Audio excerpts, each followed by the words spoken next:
Hi, everyone. Thank you so much for taking the time to join us live today for our webinar. My name is Azra, and I am part of the marketing team here at Amity. Amity provides customer success managers with the platform they need to retain and grow their customers at scale. We're really excited for today's webinar since we're joined by our CEO, Paul Phillip, who will be sharing strategies to avoid putting too much emphasis on your internal processes and delivering customer outcomes. Paul is a leading innovator in SaaS and customer success. Since founding Amity, he's spoken with CS professionals from across industries, and he's acquired a wealth of knowledge about best practices, which he shares with our customers on a daily basis. So welcome. Before we start, I just want to share a few housekeeping notes. We'll be sending the recording and the slides to everyone later this week, so don't worry about that. We'll have a Q&A planned at the end of the webinar, so at any point, feel free to open your Q&A panel on the side in Zoom and send us your questions. We love questions. Join us on Twitter using the hashtag CSWebinar and tag us at GetAmity.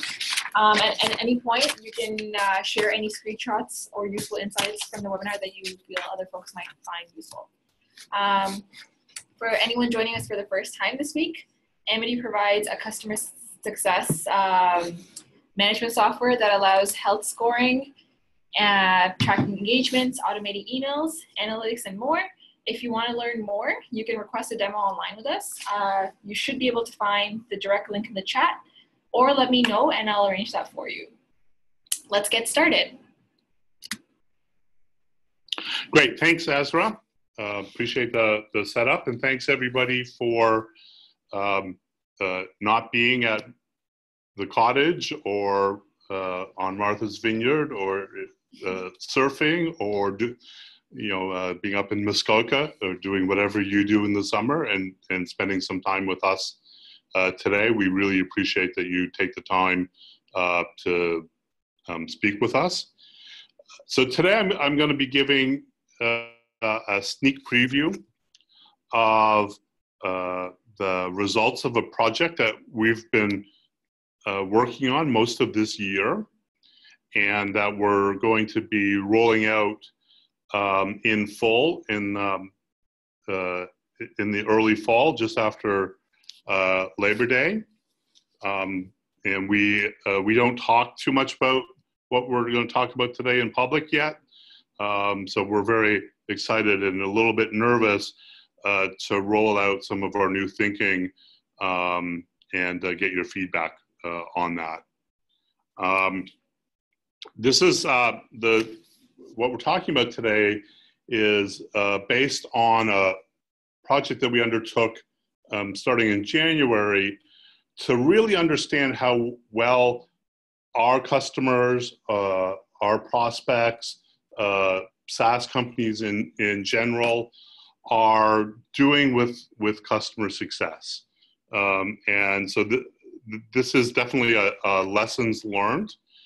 We've talked with several hundred SaaS companies in thinking this through, and a lot of SaaS thought leaders. And we learned a lot. We were surprised by some of the things that we learned. And so we're taking those lessons and packaging them up into an ebook that will be coming out in the fall. The ebook's going to be called The Blueprint for Outcome-Driven Customer Success. And it's a methodology for doing customer success that puts the emphasis on delivering outcomes for your customer. And so we're busy. We're all busy writing that and getting ready to launch that in the fall.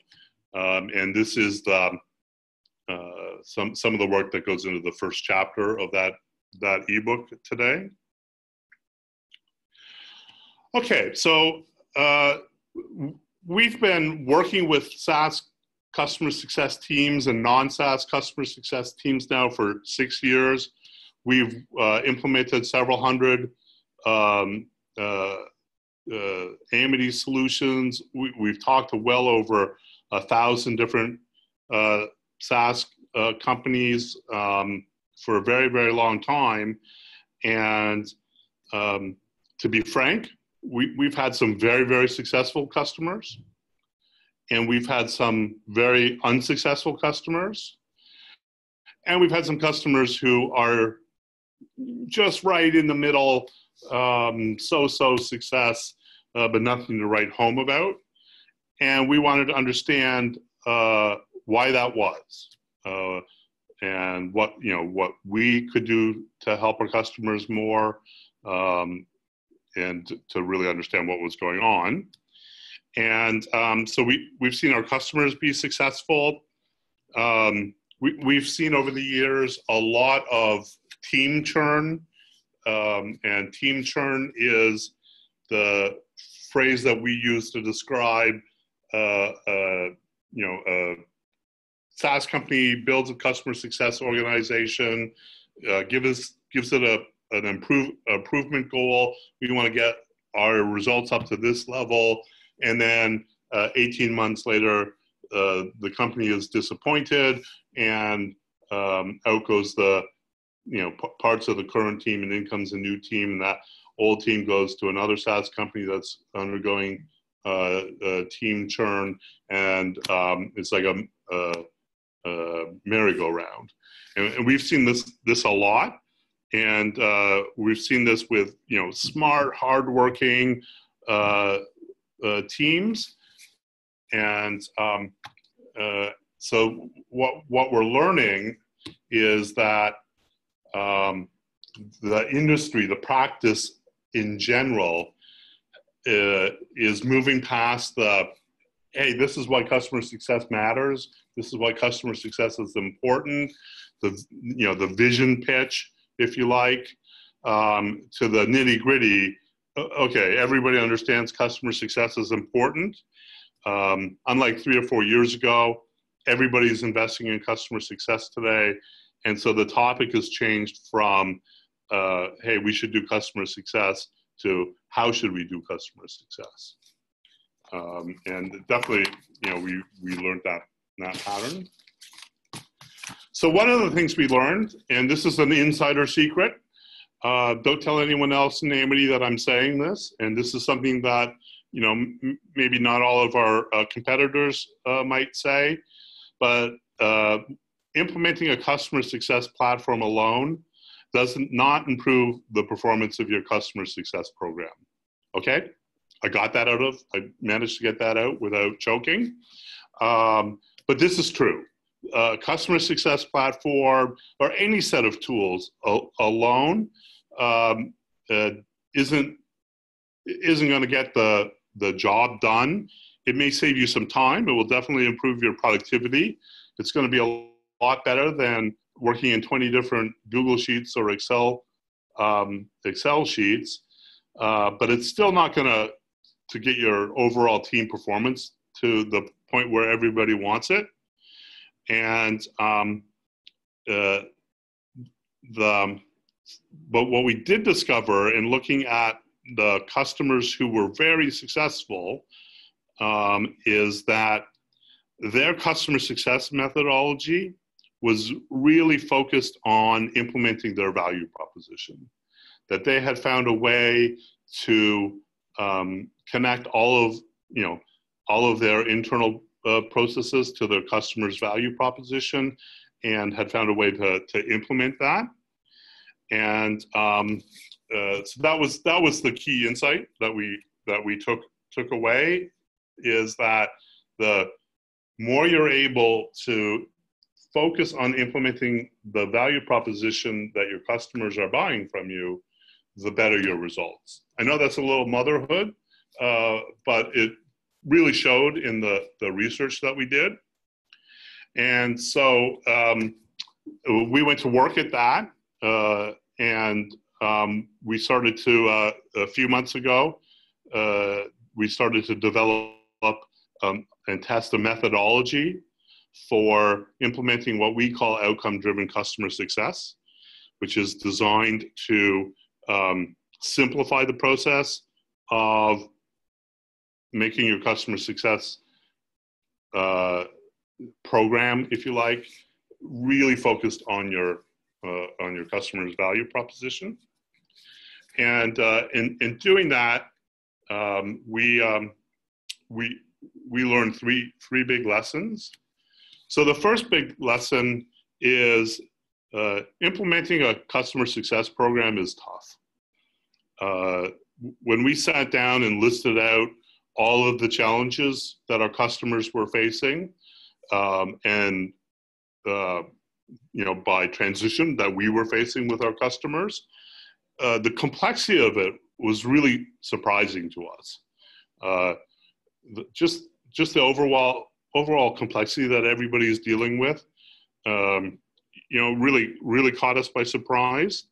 And so, in looking at that complexity, we learned that it's not that customer success teams don't know what to do.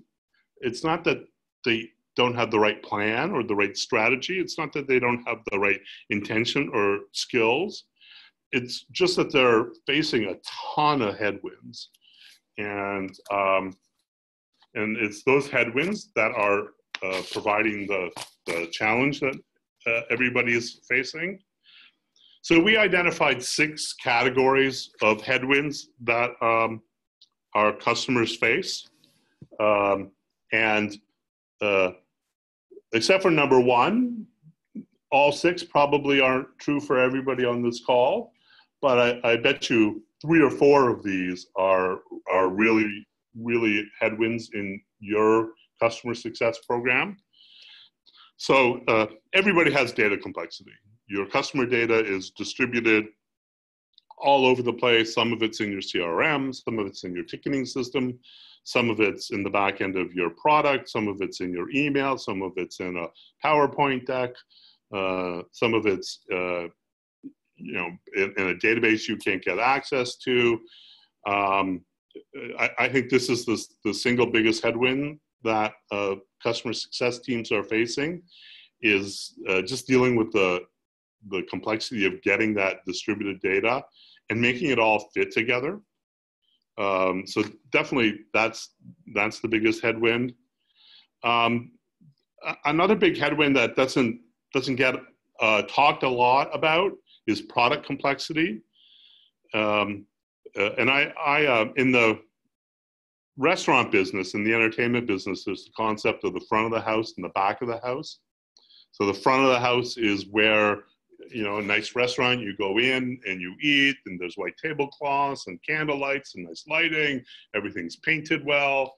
And then the back of the house is where they cook, do the accounting, and that space is typically a lot smaller, and the person doing the accounting is underneath the staircase on an old PC, and a lot of SaaS companies face a lot of that kind of complexity, that their product's not designed to help them do their job.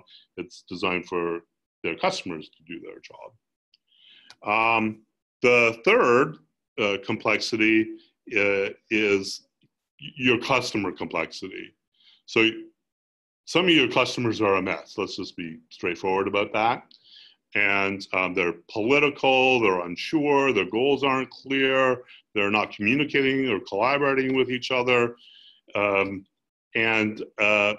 it's probably some element of that mess that they hired you for in the first place. And it's just, part of the customer success job is dealing with that complexity. And then your business adds complexity. So you've got different tiers, you've got different segments, you've got different types of contracts, different pricing, you've got legacy pricing, you've got current pricing. There's all of the elements of your business strategy that can really make the job of a customer success manager tougher. And then, like every business in the world, you've got people complexity. You have to hire people, and right now there's no university of customer success. We're all hiring people and training them and getting them the skills that they need to be effective, and then getting those people to work together as a team, getting the compensation structure and the collaboration structure working, getting their tools all working together. So there's a ton of people complexity.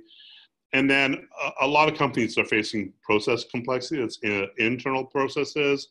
So if you want to get a configuration item changed for one of your customers, you know, your DevOps team has a process you have to follow.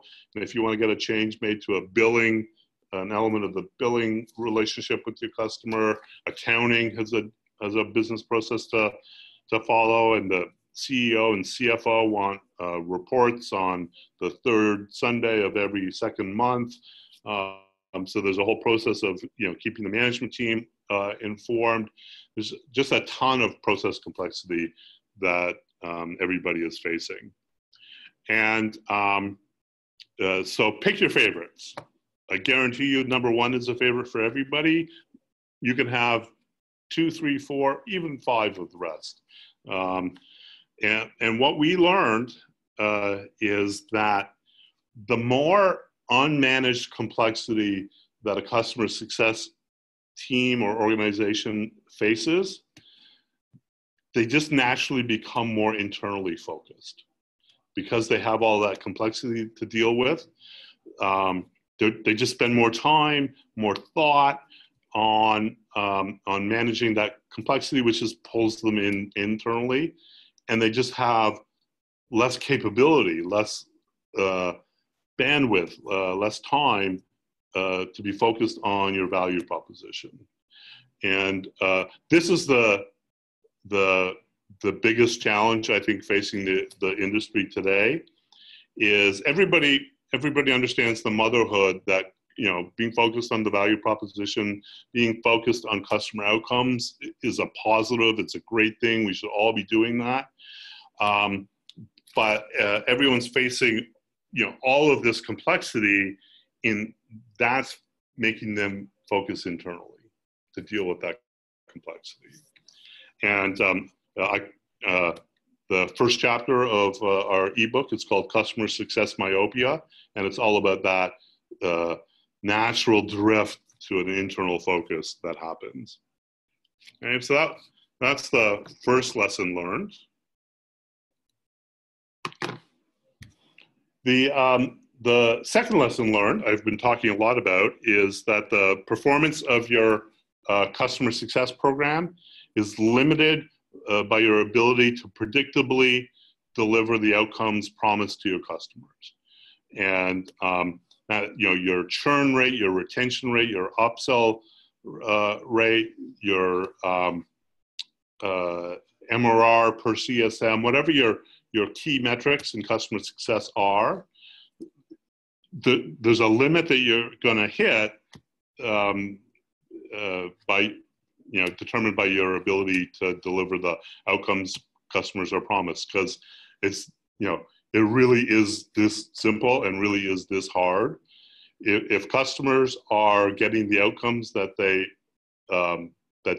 were promised, then they're happy, successful, and they don't churn. And if they're not, they're unhappy, unsuccessful, and they do churn. And so our results are directly determined by our customers' results. Okay. And you know, and so one way of thinking about it or talking about this internally is people aren't subscribing to your product. They don't relate to you as your product. They relate to you as the outcomes that they want from the relationship with your business. And so this caused some soul searching at Amity. You know, if this is true, what's our outcome? What outcomes are our customers subscribing to? And given that we have customers with all sorts of different business models, we have high-touch enterprise B2B customers, we have low-touch $19 a month service customers, we have two-sided marketplace customers. What's the outcome that they're all looking for? And then it hit us talking with our customers that our customers want healthy customers. That's the outcome that they're subscribing to when they work with us. And just being that clear that our customers are subscribing to us for health to get healthy customers just really simplified our business. And so now we're in the process of putting that outcome at the center of our business. Making everything we do about helping our customers make their customers healthy. And a lot of what we're publishing in the fall is the lessons that we've learned in doing that and helping our customers to do that. So it really is a limit. A limit on our performance as a business is our ability to predictably deliver healthy customers to our customers. Boy, I hate that double customers. I don't know how to get around that. Okay, and then the third lesson that we learned is customer success isn't about renewals and isn't about retention and isn't about onboarding and isn't about QBRs and it isn't about all of those tactics and things that we do every day. It's about making our customers more capable. Our customers and your customers, they come in and they're performing at a certain level on some outcome that's important to them. In our case, it's healthy customers. In your case, it may be revenue or leads or audience size. It may be time to market, all sorts of different outcomes. But if they're performing at level A and they want to get to level B, your job is to make them capable of getting to level B. It's not intuitive, but it is, our job to make our customers more capable. And so that really is the secret sauce of a customer success program that's focused on outcomes, is how can we make our customers more capable, not of using our product, but of doing their job. And the definition of capability is power or ability. So how do we empower our customers? How do we make them more able? And those are the key questions to ask. And so to put that lesson into action in Amity, we started developing a list of capabilities that our customers need to be able to make their customers healthier. And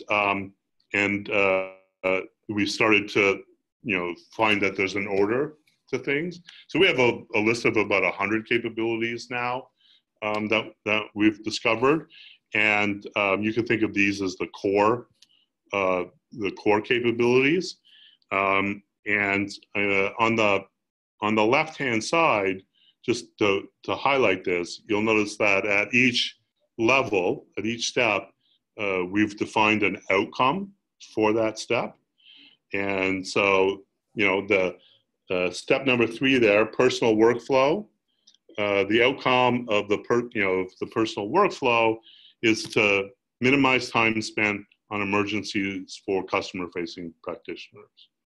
And, so it's really important for us to keep that in front of us while we're going about doing all the things that we do working with our customers, that minimizing the time spent on emergencies is really what we're trying to accomplish with that customer. And it's definitely one of the things that we learned in our history is it can be very tempting to start at level 3 there, the customer strategy, especially when you're talking about delivering outcome-driven customer success. Of course, customer outcome management should be the very first thing that you put in place, right? And customer health management would be something that you'd want to have naturally.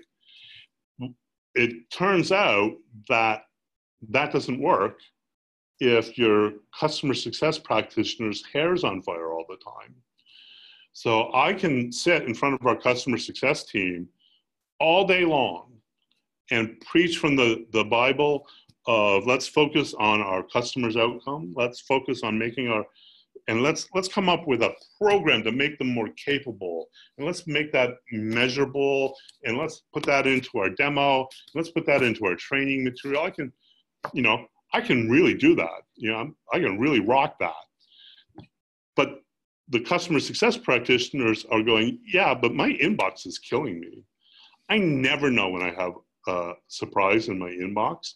I go home every night completely terrified of what's going to be in my inbox in the morning.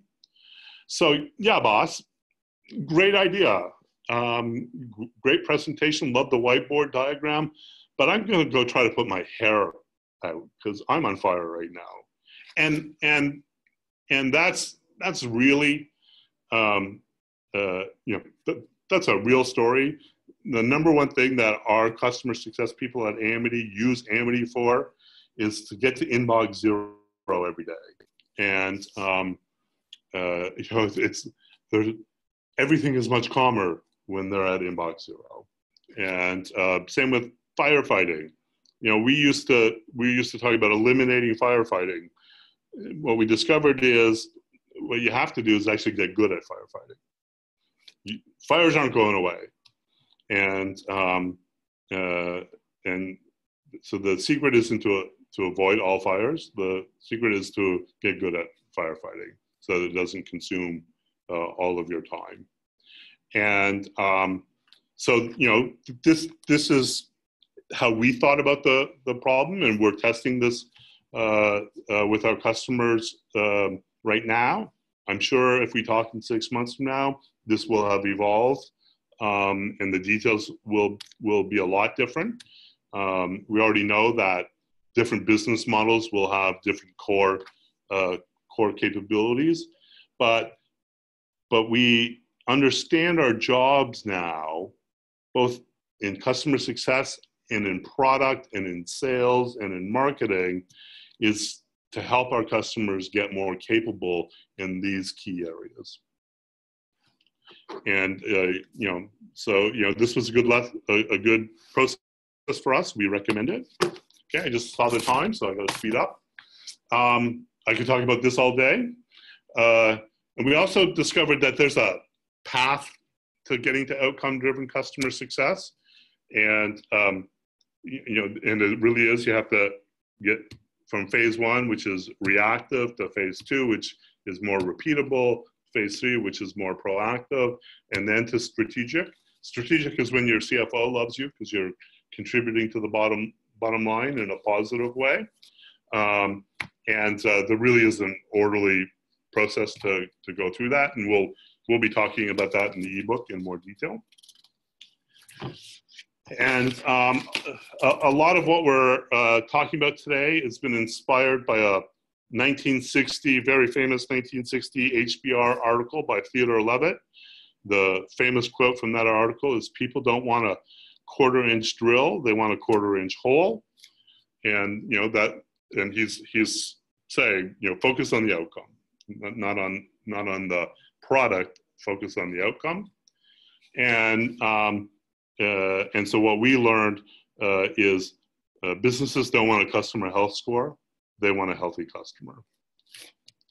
Thank you very much for coming out today. I know that I've gone a little bit over time, but we'll start taking questions, and we'll stay on answering your questions as long as we can. Thanks, everybody. Thanks so much for that, Paul. We have a couple of great questions here, but since we're short on time, we're gonna just speed through and pick a few. With regards to the capabilities map, how do we achieve each level 1 at a time if we've already started different levels, but they're incomplete? Yeah, so that's a very common situation. I think more than common, it's universal. And you know, just the force of gravity is, if you don't finish level 1, the stuff at level 2, level 3, and probably level 4 just won't get completed. So I'm not saying back off what you've done at level 2 and level 3. It's just that those capabilities are going to be more likely to be successful if you take care of the level 1 stuff first. Awesome. This one is not really a question, but it's great information shared by John. And he says that in addition to the outcomes promised are the outcomes expected. So those hidden outcomes need to be mined and captured so we can deliver on those as well as the ones explicitly articulated. Yeah, that's a great point. Exactly. It's what the customer expects is going to determine at least their satisfaction, if not their overall success. So thank you so much for that. And hopefully the sales process and the customer success process align enough so the promise and the expectation at least rhyme. Perfect.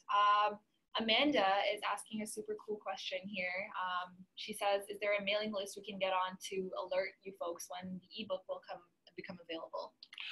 That's a great question. When we send the follow-up materials, we'll include a link to a landing page where you can sign up for that. Amazing. So yeah, we'll be sending out all the materials after the webinar. So look forward to that. Thank you so much for joining us today, and have a great rest of your day. Thank you, everybody. Thanks, everybody.